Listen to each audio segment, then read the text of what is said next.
जय हिंद साथियों, Rouse academy के ऑफिशियल यूट्यूब चैनल पे आप सभी का एक बार फिर से स्वागत है। मैं जय ओझा लेकर के आया हूं एक और शानदार करंट अफेयर की क्लास आप सभी के लिए, जहां हम बात करेंगे केवल और केवल एग्जाम ओरिएंटेड खबरों की, जो एग्जाम्स में आपसे पूछे जाएंगे।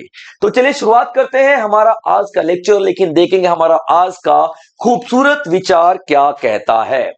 ज्ञान से शब्द समझ में आते हैं और अनुभव से अर्थ। बिल्कुल दोस्तों, अगर आप ज्ञानी हो, अच्छी पढ़ाई लिखाई कर रहे हो, तो आप शब्द ग्रैस्प करोगे, आप शब्दों को ग्रहण करने की कोशिश करोगे, और अगर आप अनुभवी हो तो उन शब्दों के गहरे अर्थ को समझते हो। आप लोगों ने कई बार ऐसा देखा होगा कि ऐसे बुजुर्ग होते हैं जो कि अनपढ़ हैं, हमारे गांव में दादाजी लोग होते हैं जो अनपढ़ हैं, लेकिन जब आप उनसे बातें करते हो तो आपको पता चलता है कि यार ये जो शब्द हम डेली इस्तेमाल कर रहे हैं, यूज कर रहे हैं, उनका कितने गहरे मतलब है। ये कुछ और नहीं दोस्तों, ये अनुभव है। और ये अनुभव है जो इंसान को ऊपर बढ़ने के लिए, इंसान को आगे बढ़ने के लिए बहुत सारा प्रेरणा देता है। तो चलिए शुरुआत करते हैं, देखते हैं हमारा आज का पहला टॉपिक क्या है दोस्तों। चलिए बच्चों, अभी आप देखेंगे कि भारत अपनी जो नीतियां अपना रहा है लीडरशिप बनने की, तो बहुत सारे ऐसे कॉन्फ्रेंसेस भारत में बहुत हो रहे हैं, लगातार होते ही जा रहे हैं। अभी आप देखिए डेमोक्रेसी के लिए कॉन्फ्रेंस हुआ था, भारत में हुआ है।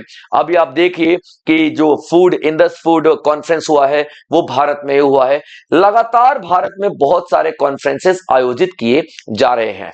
तो ऐसा ही एक और कॉन्फ्रेंस आपको दिखाई देगा, यहाँ union power minister Manohar Lal ji ने इसको इनॉग्रेट किया। और ये क्या है? Bharat electricity summit 2026। यानी कि भारत अब बिजली के क्षेत्र में भी आगे बढ़ रहा है। अब बिजली के क्षेत्र में आगे तो बढ़ ही रहा है, लेकिन साथ में कर क्या रहा है? देखिए, पूरी दुनिया को बता रहा है कि बिजली को कैसे उत्पादन किया जाए। पूरी दुनिया को बता रहा है कि जो ग्रीन एनर्जी है, हम लोग सोलर वाली एनर्जी कैसे ज्यादा से ज्यादा उत्पादन कर सकते हैं। हम लोग हाइड्रो इलेक्ट्रिसिटी ज्यादा से ज्यादा, यानी कि पानी से बनने वाली एनर्जी को ज्यादा ज्यादा कैसे बना सकते, उत्पादन कर सकते हैं। अभी आप देखोगे ये पूरा का पूरा समिट, पूरा का पूरा सम्मेलन में यही डिबेट डिस्कशन किया जाएगा, और भारत इसका लीडर रहने वाला है। तो दोस्तों, दिल्ली में ये आयोजन किया जाएगा इस सम्मेलन का। ठीक है, याद रखेगा, दिल्ली में कहां पे किया जाएगा? तो यशो भूमि में किया जाएगा। यशो भूमि में किया जाएगा। यशो भूमि यानी कि प्रगति मैदान भी आप कह सकते हो। ठीक है बच्चों, प्रगति मैदान भी आप कह सकते हो। और कब किया जाएगा? तो मार्च में किया जाएगा, और ये 4 दिन का एक इवेंट रहेगा। 4 दिन का, इसमें आप देखोगे 19, 20, 21 और 22 मार्च, 4 दिन ये इवेंट रहने वाला है। अब ये किस तरीके का इवेंट है भाई साहब? ये एक ऐसा इवेंट है जहां पे पूरी दुनिया से, देश विदेश से एक्सपर्ट आएंगे, जो कि इलेक्ट्रिसिटी के एक्सपर्ट होंगे, बिजली के एक्सपर्ट होंगे। बिजली का एक्सपर्ट मतलब कि किस तरीके से थर्मल इलेक्ट्रिसिटी बनानी है, किस तरीके से हाइड्रो इलेक्ट्रिसिटी बनानी है, या फिर किस तरीके से सोलर पावर जो है जनरेट करनी है, सोलर पावर को इकट्ठा करके कैसे रखना है, यानी कि स्टोर करके कैसे रखना है। ये सारी चीजों पे डिबेट डिस्कशन किया जाएगा। इसके अलावा बहुत सारे ऐसे देश हैं जिन्होंने बहुत अच्छी ऐसी टेक्नोलॉजी डेवलप कर ली है कि सोलर एनर्जी को ज्यादा से ज्यादा इस्तेमाल कर पा रहे हैं। तो उन सारी टेक्नोलॉजी को सारे के सारे देश मिलकर के आपस में डिस्कस करेंगे, देखेंगे कि इसको और ज्यादा इंप्रूव कैसे किया जा सकता है। जैसे कि मान लीजिए भारत की कोई टेक्नोलॉजी है, पसंद आ रही है किसी देश को, तो वो हमारा टेक्नोलॉजी को अपनाएगा, या भारत किसी और की टेक्नोलॉजी को पसंद कर पा रहा है तो उसको अपना करके भारत और ज्यादा ग्रीन एनर्जी बनाने की कोशिश करेगा। ये कॉन्फ्रेंस का मतलब यही है कि जो जो बेहतर तरीके से इलेक्ट्रिसिटी बना पा रहा है, बिजली बना पा रहा है, वो सभी अपने अपने बेहतर तरीकों को एक दूसरे के साथ शेयर करें, और बेहतरीन तरीका निकाला जाए जिससे वो सभी का बेनिफिट हो, सभी के सभी कंट्रीज आपस में बातचीत करके उन तरीकों को और ज्यादा बेहतर बनाए, और बिजली बेहतर तरीके से पैदा की जा सके, और जो पैदा हो रही है बिजली उसका इस्तेमाल भी बेहतर तरीके से किया जा सके। ठीक है बच्चों, तो इसी बात के डिस्कशन के लिए दिल्ली के यशोभूमि में, यशोभूमि यानी कि प्रगति मैदान में 4 दिवसीय एक सम्मेलन किया जाएगा। याद रखना, 4 दिवसीय एक सम्मेलन किया जाएगा, और union power minister Manohar Lal Khattar जिसका इनॉग्रेशन करेंगे। ठीक है, दिखाई दे रही है मनोहर लाल खट्टर, आपको समझ में आ रहा होगा ठीक है, मनोहर लाल जी क्या करेंगे, इसका उद्घाटन करेंगे, यानी कि इनॉग्रेशन करने वाले हैं। ठीक है, कौन है ये, तो आपके इलेक्ट्रिसिटी मंत्रालय यानी कि यूनियन पावर मिनिस्ट्री इन्हीं के पास है। क्लियर पॉइंट बच्चों, याद रख लेना। तो आप देखोगे यूनियन पावर मिनिस्टर, यहाँ पे यूनियन पावर मिनिस्टर। देखिए जब भी आपको किसी के मंत्रालय की बात होती है ना, ठीक है, तो आप 2-3 बार बोला कीजिए union power minister Manohar Lal Khattar, union power minister Manohar Lal Khattar, union power minister Manohar Lal Khattar. इससे क्या हो जाता है ना, वो मंत्रालय और मंत्री का नाम आपको याद हो जाता है और आप उसको कभी भी नहीं भूलते हो। या फिर कभी माइंड में अगर निकल भी गया तो अगली कोई भी न्यूज आएगी ना, तो ये आप इजीली समझ पाते हो कि हाँ यार इस मंत्रालय से और ये वाला मंत्री ये डील कर रहा है ये मंत्रालय। ठीक है बच्चों, याद रखेगा। तो Bharat electricity summit 2026, Bharat electricity summit 2026 will be held at Yashobhoomi में होगा, नई दिल्ली में होगा। 19 से लेकर के 22 मार्च तक किया जाएगा। क्या फोकस किया जाएगा, क्लीन एनर्जी कैसे बनाना है। क्लीन एनर्जी का मतलब साफ सुथरी एनर्जी। जैसे कि हम लोग कोयला से बनाते हैं तो भैया पॉल्यूशन हो जाता है ना, ये हम डीजल वगैरह का इस्तेमाल करते हैं तो पॉल्यूशन हो जाता है। नहीं भाई, हमको क्लीन साफ सुथरी एनर्जी चाहिए, जैसे कि सोलर से बनी जाए, हाइड्रो इलेक्ट्रिसिटी, थर्मल इलेक्ट्रिसिटी, ये सारी की सारी चीजें। ठीक है, तो क्लीन एनर्जी ट्रांजिशन पे हम लोग बात करने वाले हैं। Clear point. उसके बाद रेजिलेंट इलेक्ट्रिसिटी पे हम लोग बात करने वाले हैं। रेजिलेंट इलेक्ट्रिसिटी सिस्टम यानी कि वो इलेक्ट्रिसिटी सिस्टम जो कि बहुत मजबूत हो, मौसम का असर झेल ले, मौसम के नेगेटिव इफेक्ट्स को झेल ले, मजबूत हो। और ग्लोबल कोऑपरेशन की बात करेंगे, यानी कि सारे के सारे देश यहां पर बात करेंगे एक दूसरे का सपोर्ट करने के लिए। किस देश की इलेक्ट्रिसिटी एनर्जी बहुत ज्यादा अच्छी है वो सभी को सपोर्ट करेगा, अपनी टेक्नोलॉजी बताएगा, ज्ञान देगा, ट्रेनिंग देगा यहाँ के एक्सपर्ट्स को। तो ये पूरा का पूरा एक इलेक्ट्रिसिटी मार्केट को डेवलप करने के लिए किया जा रहा है। और आप देख सकते हैं यहाँ पे इंडिया की लीडरशिप बहुत ज्यादा उभर के सामने आ रही है। ठीक है बच्चों, चलिए आगे देखते हैं। अगला न्यूज आपके पास क्या है, AM green is building India's first green ammonia project. AM green Andhra Pradesh के काकीनाडा में। अब एक एक लाइन समझने की कोशिश करते हैं। AM ग्रीन क्या है, AM ग्रीन क्या है, तो ये एक कंपनी है। AM ग्रीन क्या है, ये एक कंपनी है बच्चों, याद रख लेना, ये एक कंपनी है, कंपनी जो उत्पादन करेगी। ठीक है, क्या है, ये एक कंपनी का नाम है। एक एक चीज आपको ध्यान में रखना है। ठीक है, तो AM ग्रीन कंपनी है। ठीक है, आंध्र प्रदेश के काकीनाडा में, आंध्र प्रदेश के काकीनाडा में। कहां पे बच्चों, याद रख लेना, कंपनी कहां के, आंध्र प्रदेश। ठीक है बच्चों, याद रखना, आंध्र प्रदेश, आंध्र प्रदेश के काकीनाडा। कहां पे, काकीनाडा में। ठीक है बच्चों, काकीनाडा में, याद रखना, आंध्र प्रदेश के काकीनाडा में। AM ग्रीन आंध्र प्रदेश के काकीनाडा में भारत की पहली हरित अमोनिया परियोजना यानी कि ग्रीन अमोनिया प्रोजेक्ट बना रहा है, निर्माण कर रहा है। ग्रीन अमोनिया प्रोजेक्ट क्या होता है, ध्यान से सुनना। ग्रीन अमोनिया प्रोजेक्ट, ठीक है बच्चों, ग्रीन अमोनिया प्रोजेक्ट याद रखिएगा। ठीक है, प्रोजेक्ट बना रहा है। Clear point. अब ग्रीन अमोनिया क्या होता है, ग्रीन अमोनिया पहले तो अमोनिया एक गैस होती है, ठीक है, जो कि नाइट्रोजन और हाइड्रोजन को मिलाकर के बनाई जाती है। जो आप लोग देखना बड़ी गंदी सी स्मेल आती है और एक बहुत पंजेंट सी स्मेल आती है। व्हाइट कलर का जो डी कलर होता है, मतलब एक बिल्कुल ही अलग तरीके का कलर दिखाई देता है, वो बहुत पंजेंट से स्मेल करता है।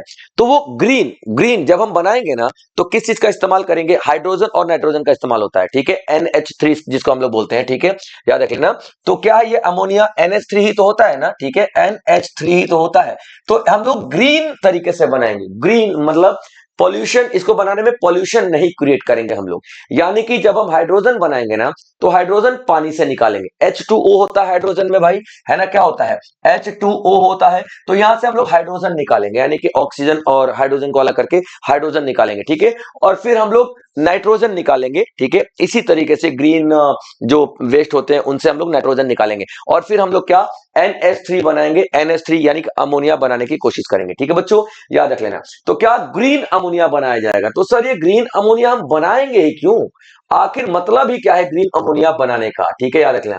तो बच्चों जो ग्रीन अमोनिया होगा ना, ये इससे हम लोग इलेक्ट्रिसिटी प्रोडक्शन करने की कोशिश करेंगे। याद रखना, अमोनिया आमतौर पे वो एक गैस होता है जो कि हम लोग फर्टिलाइजर बनाते हैं, केमिकल बनाते हैं। ठीक है, तो उसमें इस्तेमाल किया जाता है, याद रखिए। ठीक है, तो अभी देखोगे तो क्या पहली हरित अमोनिया परियोजना का निर्माण कर रहा है जिसमें 10 अरब डॉलर का निवेश किया जाएगा। ठीक है, कितना? 10 डॉलर, 10 अरब डॉलर। ठीक है, 10 अरब डॉलर का इसमें क्या किया जाएगा? इन्वेस्टमेंट किया जाएगा। ठीक है बच्चों, याद रखिएगा 10 अरब यानी कि $10 मिलियन का इन्वेस्टमेंट इसमें किया जाएगा।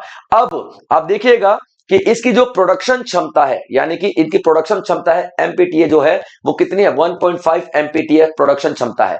इसमें याद रखें, इसमें जो होगा using Pinnapuram pumped hydro storage. Pinnapuram pumped hydro storage क्या है?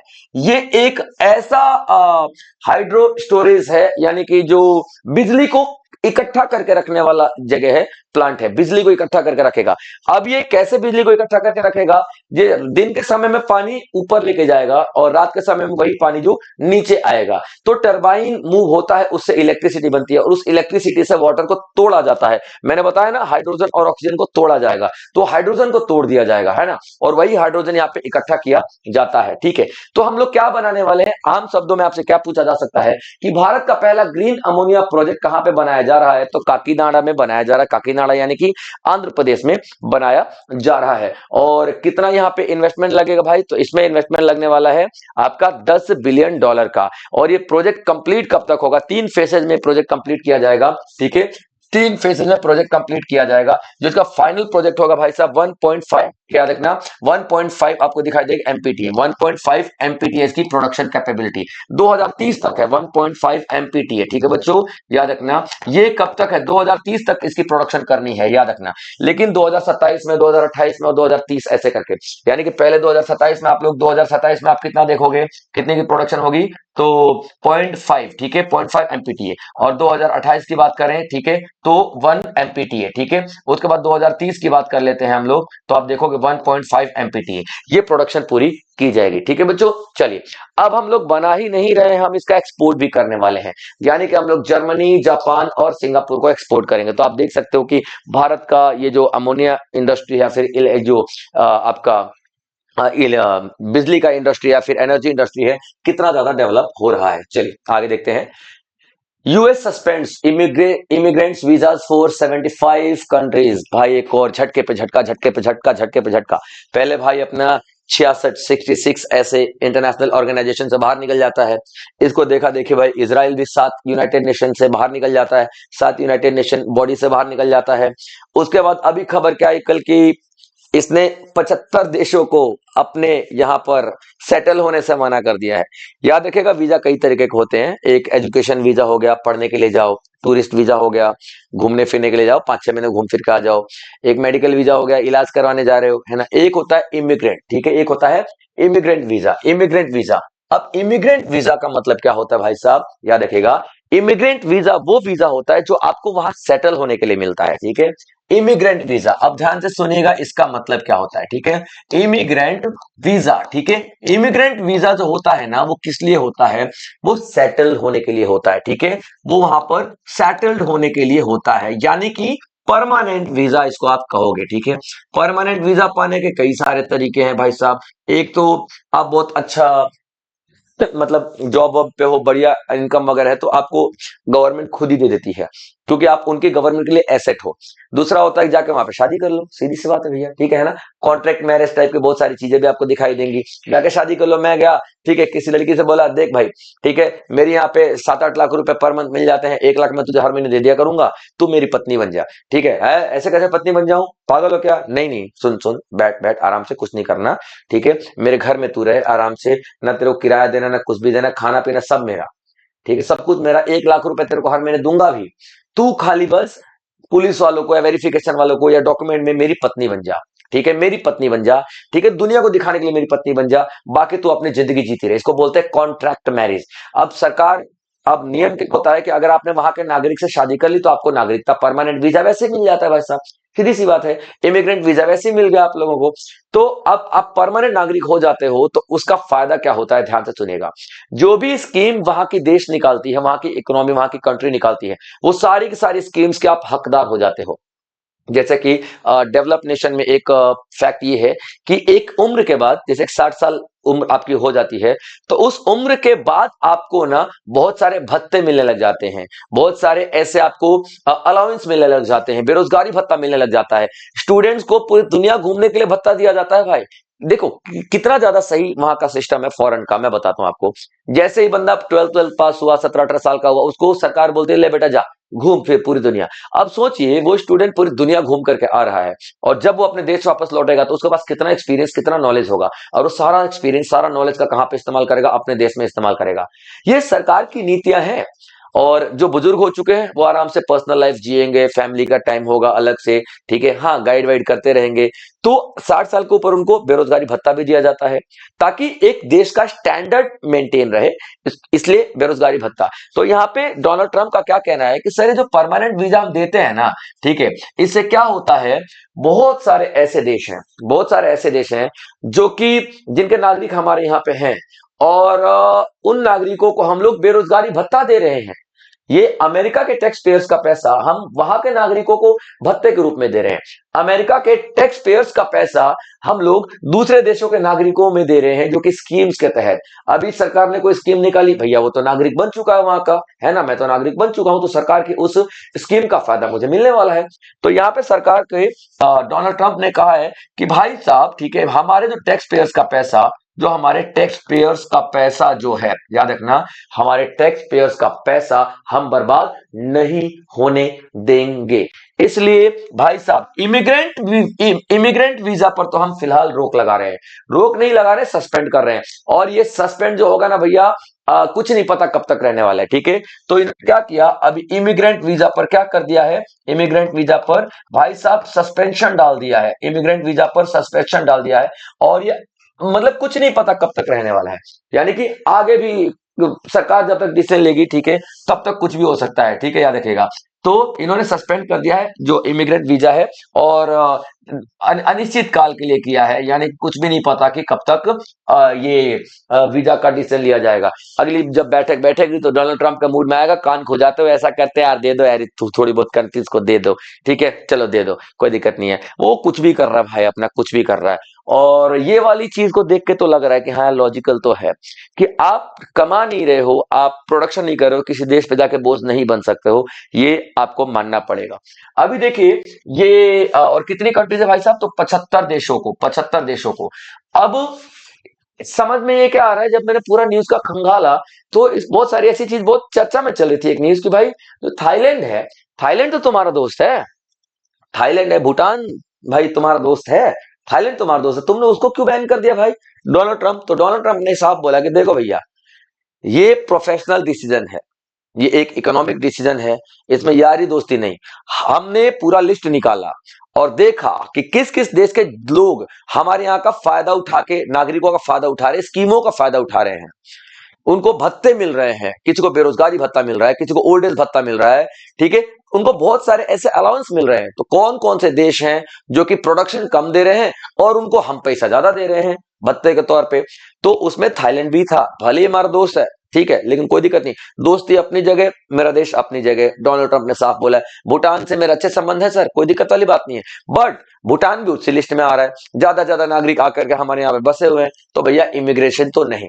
अब यहाँ पे एक प्लस पॉइंट भारत के लिए क्या है, कि भारत इस सूची से बाहर है, भारत इस सूची से बाहर है। अब देखिए इसका क्या मतलब है, इसका मतलब ये है कि ऐसा है क्या, इसका मतलब कि भारतीय कम है वहां पे। आहा, जब आपने US H1B वीजा वाला जो न्यूज आई थी, US H1B वीजा वाली जो बात आई थी, तो उसमें क्या था, 65% जो वीजा था वो भारतीयों का था, 65% वीजा भारतीयों का था, जिसको रिन्यू करने के लिए, वो वीजा लेने के लिए मतलब लाखों रुपए देने पड़ते थे, वो भारतीयों का था। तो डोनाल्ड ट्रंप ने यहां पे कहा है कि भारतीय लोग अमेरिका पे डिपेंडेंट नहीं है, भारतीय लोग यहां पर अपना खुद का जॉब कर रहे हैं, प्रोडक्शन दे रहे हैं। भारतीय जब भी अमेरिका जाता है तो जॉब लेके जाता है, वहां जाके जॉब ढूंढता नहीं है, वहां पे जाके सीधा लग जाता है अपने काम पे। यहाँ की बड़ी बड़ी आईटी कंपनी में भारतीय लोग हैं, यहाँ की बड़ी बड़ी आईटी कंपनियां भारतीयों के दिमाग से चल रही हैं। तो आप हमने पूरा एनालाइज किया तो हमको ये पता समझ में आया कि भारतीय लोग अपना टैलेंट का इस्तेमाल कर रहे हैं अमेरिका में, तो अमेरिका को बहुत ज्यादा फायदा हो रहा है इस। और दूसरा यूएस जो आपको H1B वीजा है, ये हम देते हैं उन लोगों को जो कि टेक्निकल है, जो अच्छा दिमाग का इस्तेमाल कर रहे हैं, जो टेक्नोलॉजी के सपोर्ट में बहुत अच्छा कर रहे हैं, टेक्नोलॉजी के एक्सपर्ट है। तो भारत का यहाँ पे आप देखोगे कि नहीं, ये सूची में भारत नहीं है, और ये बहुत प्लस पॉइंट है कि पगले के दिमाग में हमारा भारत नहीं आया, सोचो।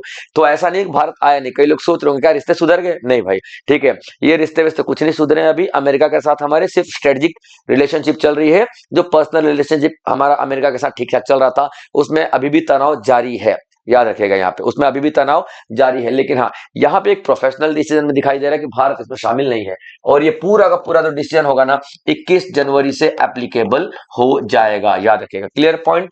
तो न्यूज निकल के क्या सामने आ रही है कि अमेरिका ने 21 जनवरी से 75 देशों के नागरिकों के लिए आव्रजन वीजा यानी कि इमिग्रेंट वीजा जो है उसकी प्रक्रिया को निलंबित कर दिया है, कि अब वीजा नहीं दिया जाएगा और सस्पेंड कर दिया जा रहा है, और अनिश्चित काल तक, जब तक हम अगला डिसीजन ना लें तब तक यही आपका फैसला चलेगा।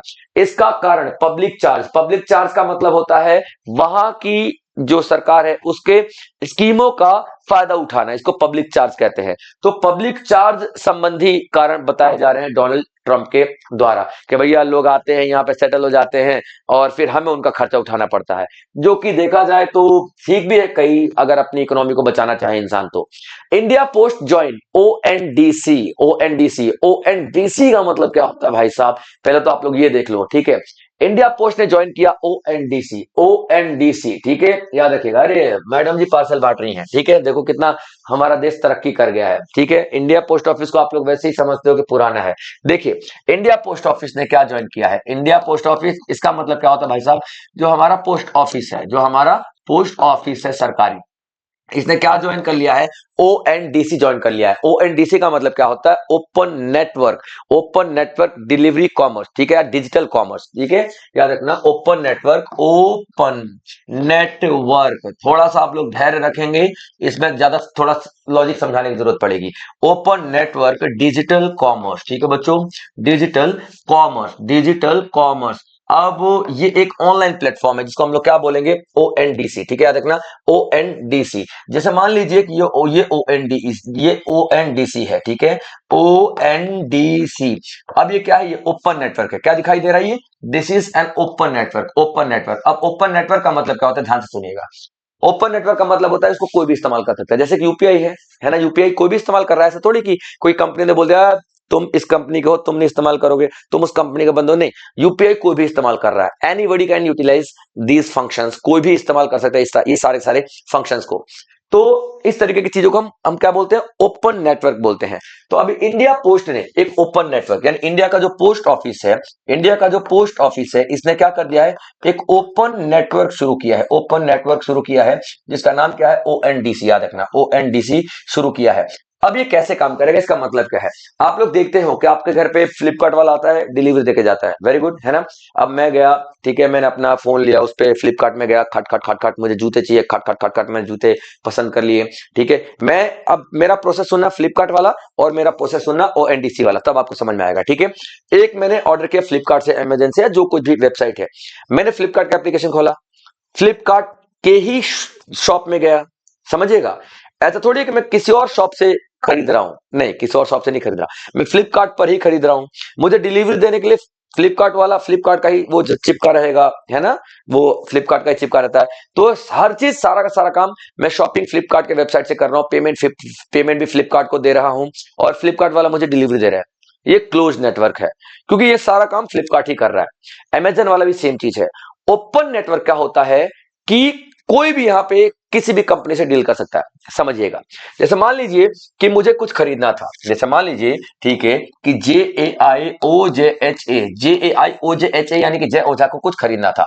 मान लीजिए मुझे एक मोबाइल खरीदना था, तो दो ऑप्शन है, एक तो मैं अमेजन या फ्लिपकार्ट पे जाऊं, वहां पे कंपेयर करूं, ठीक है। लेकिन मैं क्या करूंगा, मैं ओएनडीसी पे जाऊंगा।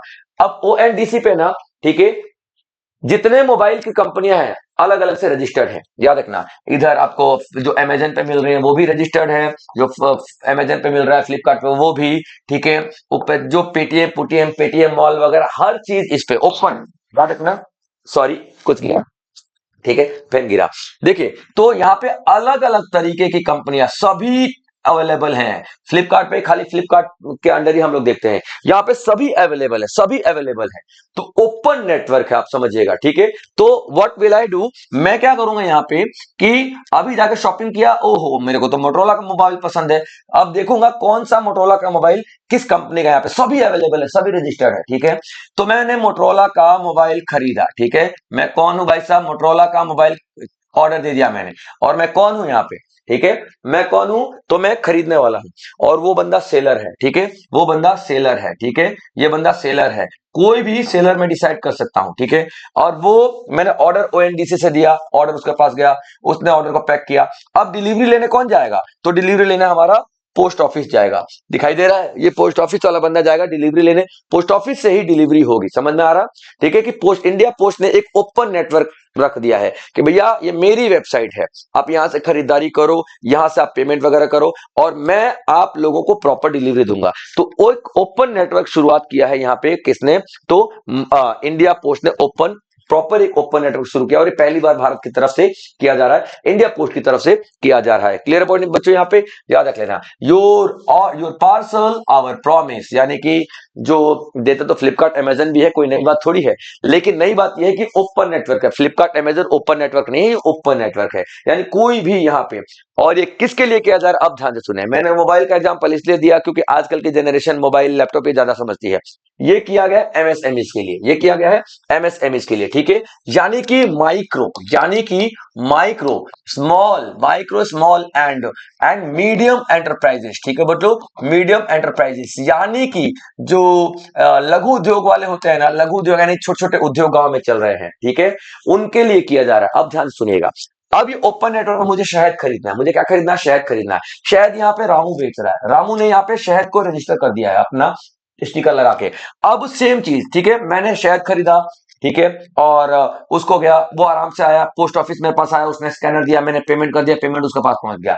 ये एमएसएमईज को गांव में सपोर्ट करने के लिए। और ये सबसे इंपॉर्टेंट पता क्यों है, सबसे इंपॉर्टेंट क्यों है, आने वाले समय में आप देखना पोस्ट ऑफिस सबसे ज्यादा इस तरीके की सर्विसेज देगा, क्योंकि post office last mile service देता है, लास्ट माइल। फ्लिपकार्ट अमेजन बहुत ज्यादा दूर दराज इलाकों में नहीं मिलेगा आप लोगों को। हमारे जैसे गांव है, गंगा नदी है, गंगा नदी के भैया 8-8 10 किलोमीटर तक दूर तक ना बिजली भी नहीं है, आज की डेट में गांव में बिजली तक नहीं है, आप समझिए वहां पे। तो वहां पे फ्लिपकार्ट अमेजन नहीं जाएगा, लेकिन पोस्ट ऑफिस वहां पर भी है, समझिए आप। तो पोस्ट ऑफिस के लिहाज से आप देखोगे ना, तो ये लास्ट माइल सर्विसेज भी प्रोवाइड करेगा। और अब ऑनलाइन में उतर रहा है अपना भाई, ठीक है, जब अपना भाई ऑनलाइन में उतरेगा तो दो भाई दोनों तबाही वाला सिचुएशन आपको देखने के लिए मिलेगी। यानी कि इंडिया पोस्ट और ऑनलाइन नेटवर्क दोनों मिलकर के आप देखो भारत को कितनी बेहतरीन बेहतरीन सर्विसेज देंगे, ठीक है। कोई डाउट है बच्चों तो आप लोग कमेंट बॉक्स में पूछ सकते हो। चलिए आगे बढ़ते हैं।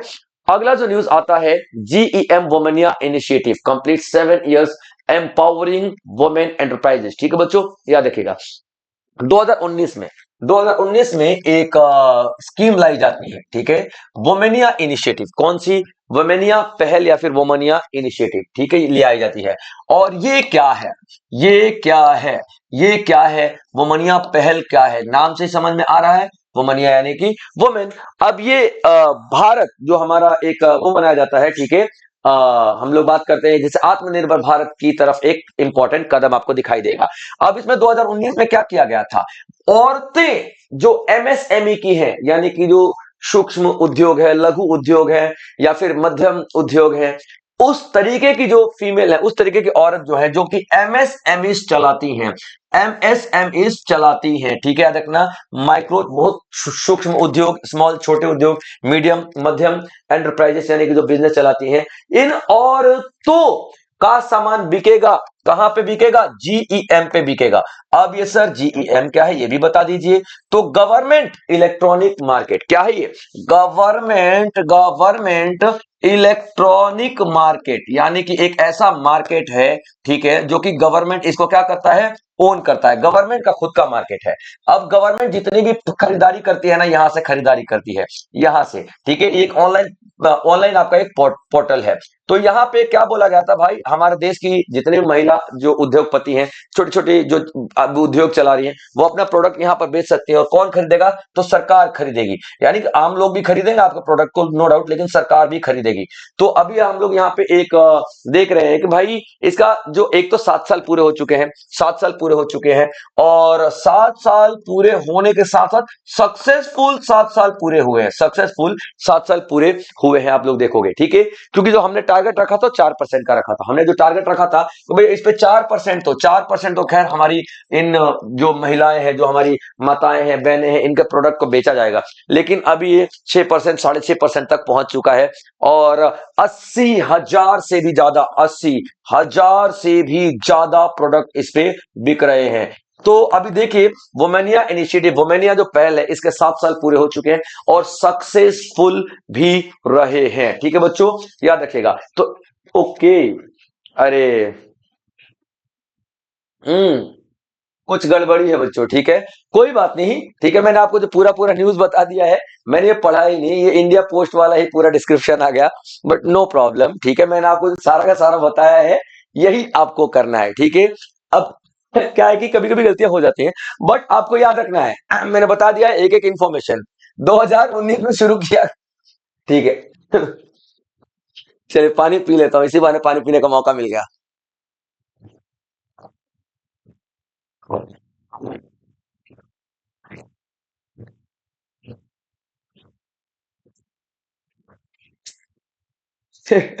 कोई बात नहीं बच्चों, हो जाता है कभी कभी, है ना।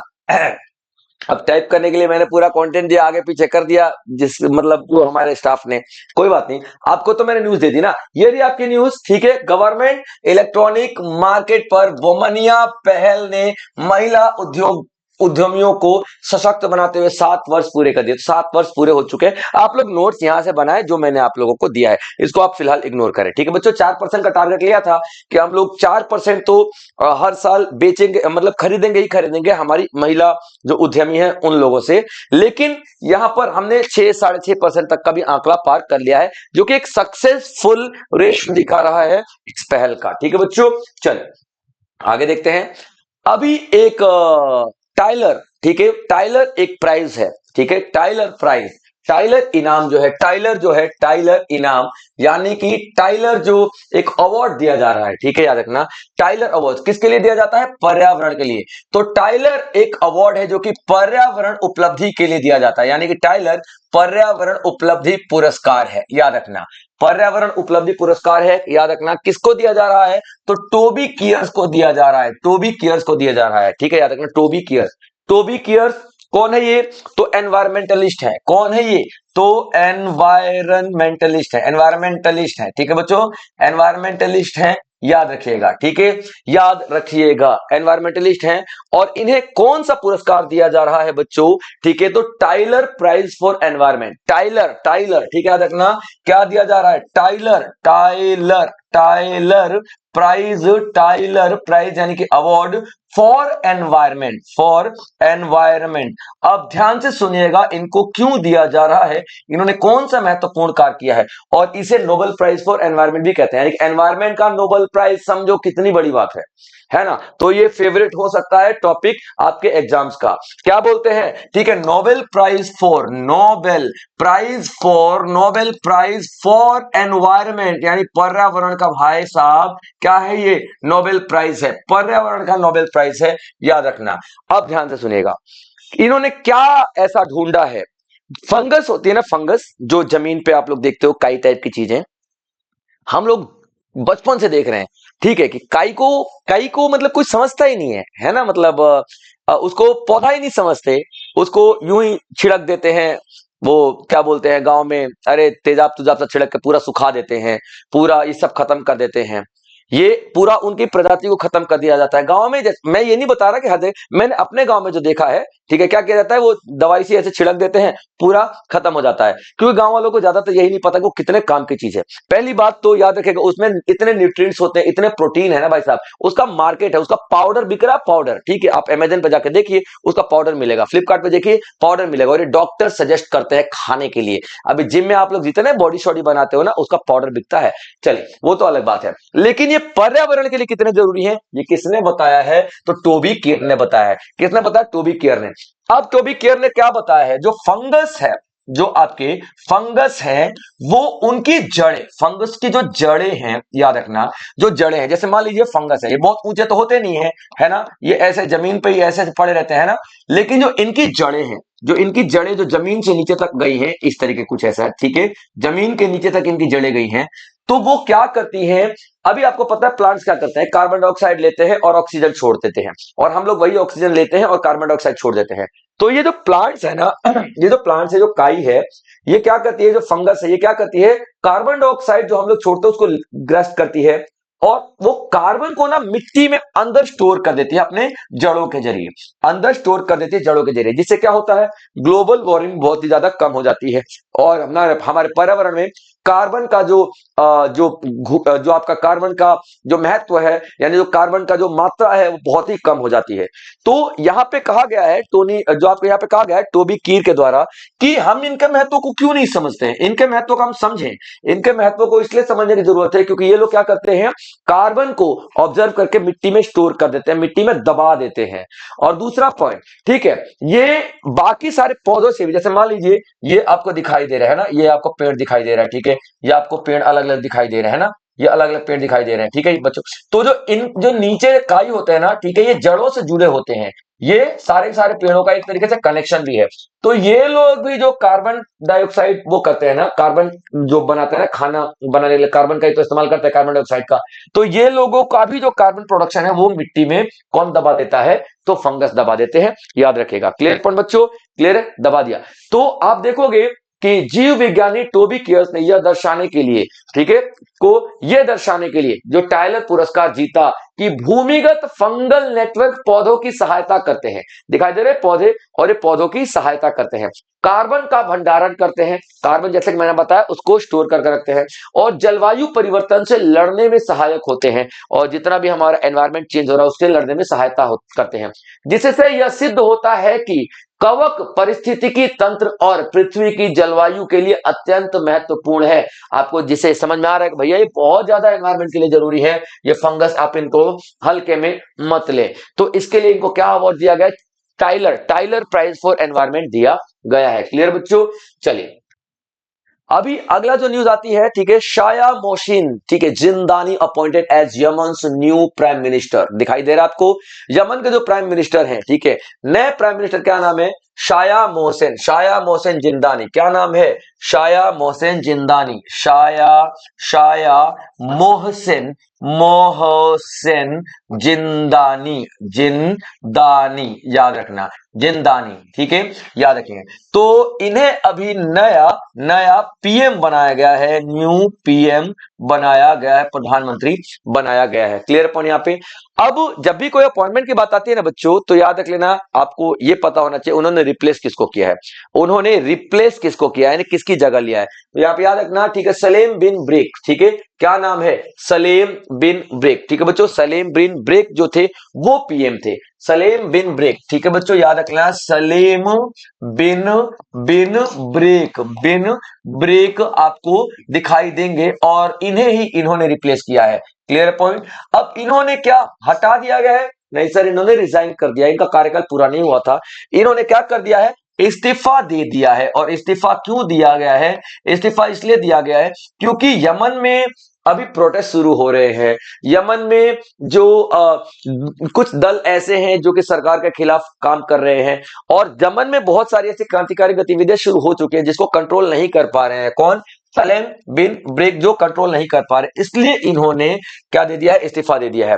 तो यमन के प्रधानमंत्री सलेम बिन ब्रेक ने राजनीतिक अस्थिरता और दक्षिणी क्षेत्र में नियंत्रण खोने के कारण इस्तीफा दिया। राष्ट्रपति नेतृत्व परिषद ने विदेश मंत्री शाया मोहसिन जिंदानी को नया प्रधानमंत्री बनाया, और ये कौन है, तो ये विदेश मंत्री अभी थे, यानी कि फॉरेन मिनिस्ट्री इन्हीं के पास थी, ठीक है बच्चों, फॉरेन मिनिस्ट्री यानी कि फॉरेन मंत्रालय इन्हीं के पास थी। अभी देखिए ये क्या किया जा रहा है, जैसे यमन में है ना, यमन में सारे का सारा डिसीजन प्रेसिडेंट काउंसिल लेता है, ठीक है, प्रेसिडेंशियल लीडरशिप काउंसिल लेता है, जिसको हम लोग शॉर्ट में पीएलसी बोलते हैं, शॉर्ट में पीएलसी बोलते हैं। इसी ने डिसीजन लिया है कि भाई साहब आपको इस्तीफा देना पड़ेगा, क्योंकि बहुत सारी ऐसी अस्थिरता, डिस्टर्बेंस हो रही है यमन में, बहुत सारे लोग आवाज उठा रहे हैं, क्रांतिकारी गतिविधियां कर रहे हैं, और आप कंट्रोल नहीं कर पा रहे, तो आप इस्तीफा दे दो। और जो डिफेंस मिनिस्टर है, डिफेंस मिनिस्टर को हम लोग कंट्रोल मतलब बनाएंगे, क्योंकि डिफेंस मिनिस्टर इन सारी गतिविधियों से बहुत ज्यादा वाकिफ है।